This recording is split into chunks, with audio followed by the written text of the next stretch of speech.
Sebagian besar orang-orang yang hijrah atau menyamai Islam, dia mendapatkan musuh dari keluarga karena apa? Karena lu nggak memberikan manfaat buat gua. Yang ada lu nyebelin. Makanya Nabi itu nggak berkeluar-keluar kemana-mana untuk membuktikan dia orang baik. Pengakuan keluarga terdekat. Tanyakan kepada istri-istrinya, siapa itu Muhammad? Semua akan bersaksi, oh dia orang yang lembut baik. Inna hunnal mu'anisatul ghaliyat. Wanita itu adalah wanita yang punya sifat sensitif dan lembut perasaan. Karena dia seperti gelas, tadinya dia dingin, dia panas. Makanya wanita itu paling gampang kemudian. Wanita itu kan seperti musim di Melbourne, 4 kali berubah ya, satu hari. Makanya menyampaikan sesuatu kabar kepada perempuan ada skillnya, ada yang namanya ilmu psikologinya, enggak langsung sembarangan.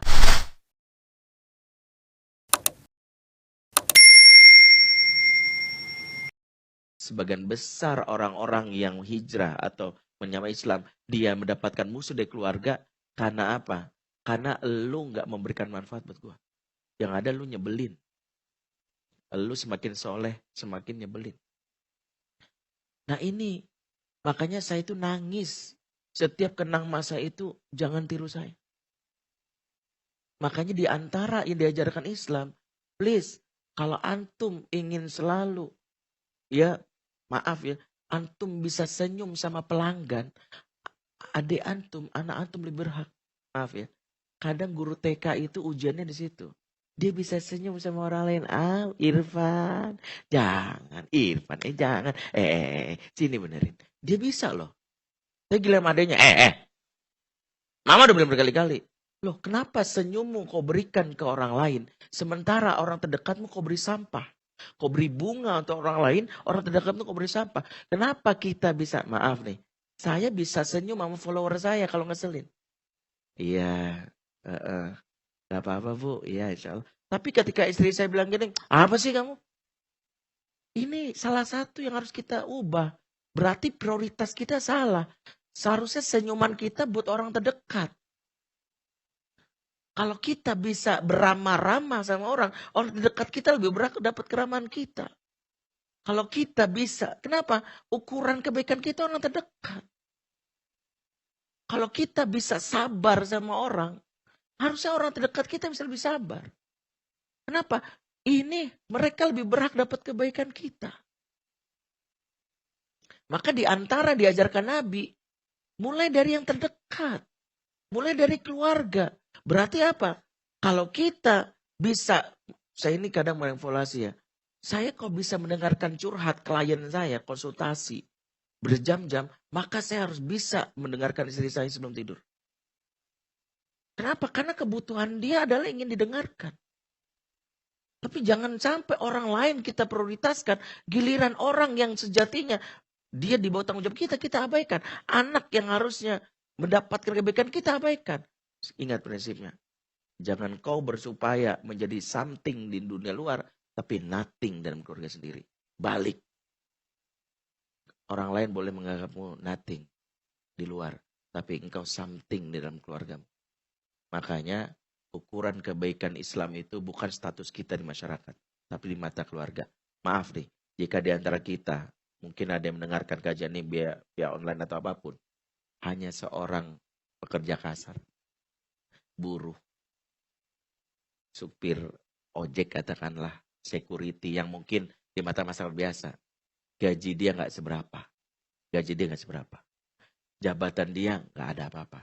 Tapi setiap dia pulang, anak saya bilang, papa, ayah. Kemudian ayahnya bilang, udah kamu capek ya, kamu istirahat dulu. Gak apa-apa mas, gak apa-apa. Ini jatahnya aku. Aku yang main, kamu seharian sudah sama anak. Ya, ini aku, yuk. Tapi kan papa belum, gak apa-apa. Kamu istirahat aja dulu.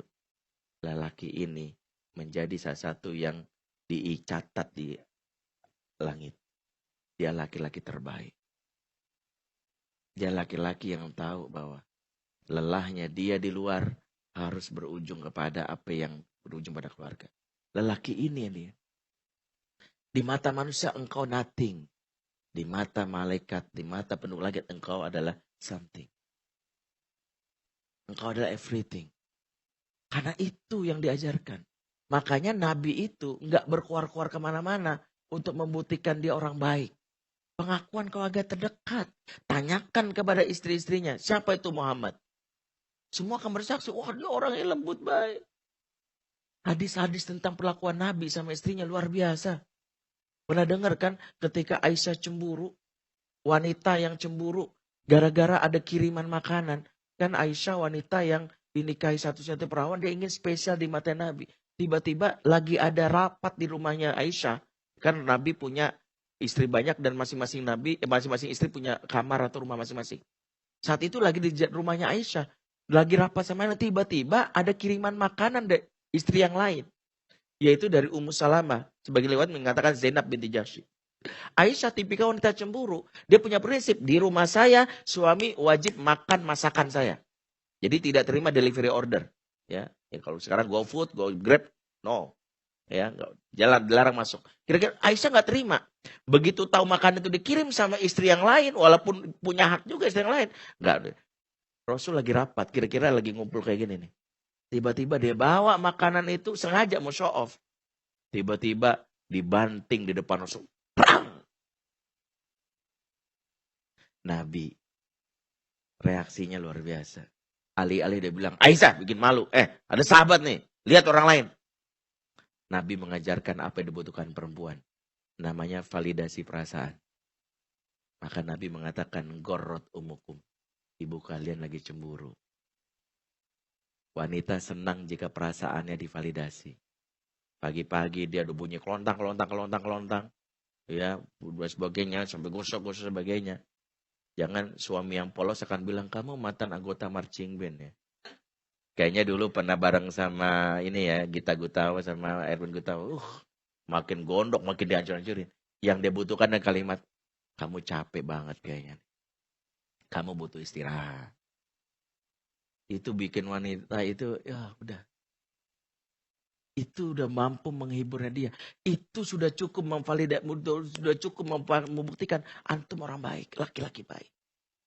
Nabi seperti itu. Kalau mau, Nabi akan tersinggung. Tapi enggak, Nabi justru depan sahabat nih momen ngajarin. Hei, sahabatku, kalau nanti suatu saat istrimu marah-marah, bukan lagi zamannya engkau untuk marah-marah atau membanting dia atau melakukan hal buruk. Engkau bantu dia untuk mengenali perasaannya.